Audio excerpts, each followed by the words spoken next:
Di Mulyadi atau yang akrab disapa KDM mengundang sejumlah dinas terkait untuk membahas keluhan para pegawai pemerintah dengan perjanjian kerja atau PPPK yang dikabarkan tidak mendapatkan tunjangan hari raya. 433 miliar dengan ASN. Itu THR aja. Jadi mohon maaf, kami bukan tidak mau membayarkan, kami siap membayarkan manakala ada dasar hukum yang kuat.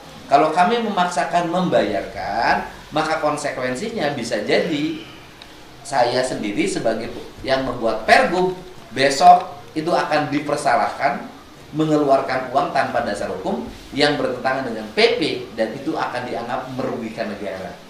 Dan rekomendasi dari BPK dinyatakan bahwa untuk pembayaran THR didasarkan sesuai dengan PP. Jadi pembayaran THR harus mengacu pada PP. Ya, mohon maaf banget. Para pegawai pemerintah dengan perjanjian kerja PPPK pemerintah Provinsi Jawa Barat kecewa saat mereka menerima tunjangan hari raya THR tahun 2026 jauh dari ekspektasi yang diharapkan oleh mereka. Padahal mereka sudah mengabdikan diri di Pemprov Jabar sudah belasan tahun. Namun saat penghitungan untuk mendapatkan THR hanya dibayar dalam hitungan 3 bulan, alias berdasarkan pada surat pernyataan, melaksanakan tugas SPMT, sehingga besaran THR yang mereka terima hanya Rp 1,1 juta. Dengan perhitungan 0,25 ke 10, Rp4,48 2.914 sama dengan rupiah ke 1.120.729. Nyapu, babat, nguar tangkal, pang capekna.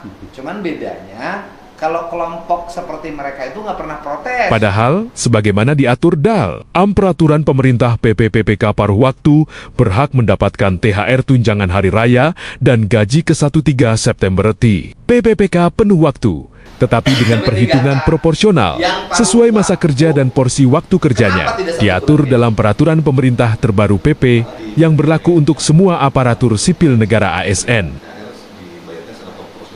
Coba baca PP-nya nomor berapa? 9 tahun 2026 yang menyampaikan di sana bahwa Dibaca aja, dibaca. ya, tunjangan hari raya. Baca PP nomor berapa? PP nomor 9 tahun 2026 tentang pemberian THR dan gaji 13 untuk ASN.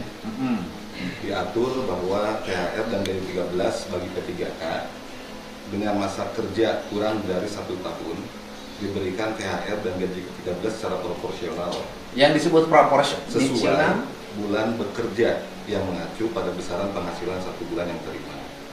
P3K dengan masa kerja kurang dari 1 tahun bulan kalender sebelum hari raya tahun 2026 tidak diberikan tunjangan hari raya, dan P3K dengan masa kerja kurang dari 1 bulan kalender sebelum tanggal 1 Juni tahun 2026 tidak diberikan gaji ke-13. Jadi proporsional. Besaran THR dan gaji ke-13 ini disesuaikan dengan gaji pokok dan tunjangan bulanan yang diterima, dan pencairannya mengikuti jadwal pemerintah biasanya menjelang hari raya dan pertengahan tahun. Jadi proporsional itu didasarkan atas P3K menerima SK atau SPMT. Oh, jadi gini, kan P3K itu bekerjanya sudah lama. Ya, betul. Ada yang sudah 5 tahun, Ya, ada yang 10 tahun, betul. bisa jadi ada yang 15 tahun. Ya, betul. Nah terus, yang dihitung berdasarkan PP itu berdasarkan apa? Berdasarkan lama dia mengabdi atau lama dia mengabdi setelah mendapat kontrak Setelah mendapat kontrak. P3K. Jadi walaupun bekerjanya 10 tahun, karena dia kontrak sebagai P3K paruh waktunya bulan November, Ya. maka dihitungnya 5 bulan. Ya, kalau Januari ya berarti 3 bulan. 3 bulan. Ya. Oh gitu. Ya. Itu PP. PPP. Bisa dilawan tuh PP. Kan gitu. Itu PP ya. Nah, bisa dilawan nggak? Dikonsultasikan. Insentif tidak ada. Jadi bukan tidak menganggarkan, bukan kita tidak mau membayar, bukan kita pelit. duit mah ya. Nah kecuali THR, Ya. tenaga harian lepas, itu mah ada Permennya, Permenaker. Permenakernya ada. Nomor berapa? 6 tahun 2016 Nomor 6 tahun 2016. Bunyinya tentang tunjangan hari raya bagi pekerja atau buruh bunyinya sama Pak, diatur proporsional berdasarkan bulan. Oh iya, karena mereka mah masuknya ke pekerjaan yang sifatnya kuli kasar. Ya. Ini kan setara dengan kuli bangunan, ya kan? Ya. Kuli nyapu, kuli gali, Ya. kuli nyangkul, Ya. setara kan? Setara. Beda dengan yang paruh waktu. Itu pekerjaan profesi, ngajar, dokter, paramedis, Ya. tenaga administrasi. Ya, teknis. Mereka tidak bisa disebut tenaga harian lepas. Ya, tidak bisa. Jadi kalau ingin mendapat THR harus jadi tenaga harian lepas dulu gitu. Atau menjadi tenaga outsourcing. Sourcing kalau mau full. Karena dasar hukumnya berbeda. Ya. Kalau tenaga harian lepas dasar hukumnya Permenaker, Ya. kalau outsourcing dasar hukum juga Permenaker. Ya. KDM terlihat menyimak dengan serius setiap laporan yang disampaikan. Ia mengatakan bahwa banyak pesan dan aduan dari para PPPK yang merasa kebingungan karena menjelang hari raya. Mereka tidak menerima hak yang selama ini sangat dinantikan. Gaji P3K per waktu berapa? Variatif Pak, tapi rata-rata sesuai dengan UMK di masing-masing kabupaten kotanya. Oh, UMK-nya masing-masing kabupaten kota, Ya, standarnya. Iya betul Pak. Berarti UMK yang Bekasi beda dong dengan UMK Kuningan. Beda Pak. Beda. Ya. Kenapa paruh waktu berdasarkan UMK kabupaten kota, sedangkan ASN tidak berdasarkan kabupaten kota? Karena kebijakan awalnya kan untuk kerja paruh waktu non ASN Pak. Iya, bukan. Standarisasinya kan harus sama. Oke. Berarti kan gubernur. Dengan nada tegas, namun tetap tenang, KDM menanyakan langsung kepada perwakilan dinas mengenai penyebab persoalan tersebut. Apakah ini masalah administrasi, keterlambatan anggaran, atau ada regulasi yang belum dipahami dengan benar? 340 Pak. Jadi mereka nggak dapat THR. Dapat THR tapi yang tadi proporsional tadi Pak. Oh, proporsional. Uang mah ada. Uang mah ada. Ada. Cuma dasar hukum pengeluarannya yang nggak punya. Betul. Tadinya hari ini mau menyuruh untuk konsultasi sama BPK, tapi BPK-nya sudah menjawab. Sudah Pak, kemarin hari Jumat kita konsultasi secara lisan dan BPK menyampaikan bahwa terkait kebijakan ikuti PP. Ikuti PP. Ya sebenarnya mereka juga ya memang di aturan memang begitu, Pak. Kan kita tidak boleh membuat aturan yang bertentangan dengan aturan yang di atas. Iya.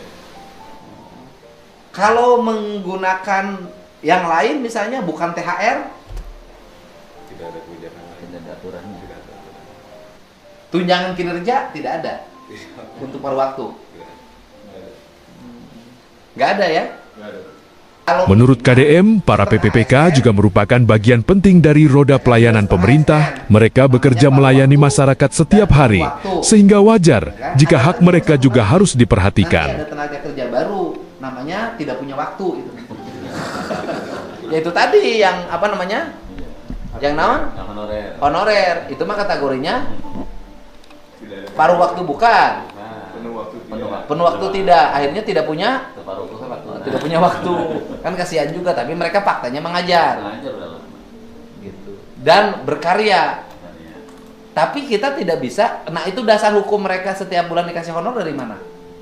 Kalau sebelum ada aturan ini kan ada ini Pak, bisa dibayar dari pos atau pos OPD. Nah, sekarang dengan adanya tenaga kerja paruh waktu Nggak boleh.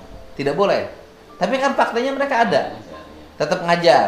kalau yang kemarin. Nah, mereka ketika tetap ngajar dibayar pakai apa? Kalau yang Januari Februari kita pakai kontrak individual kemarin itu, tapi nanti dari Maret ke sana itu Tidak ada dasar hukumnya. Kalau kita memaksakan jadi temuan. ya itu yang dikhawatirkan. Itu ya. Mau di outsourcing kan juga nggak ada dasar hukumnya, outsourcing aja. Dulu kita punya gagasan kalau ada outsourcing gitu.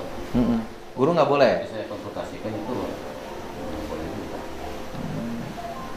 Jadi intinya dasar hukumnya nggak ada aja. Ya, Bayar mah hayang itu. ya, Duit mah aya. ya.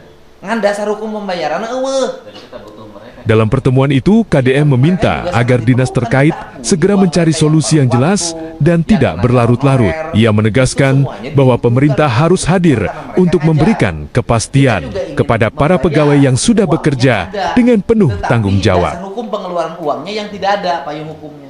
Intinya itu kan Pak ya? Betul nggak begitu Pak?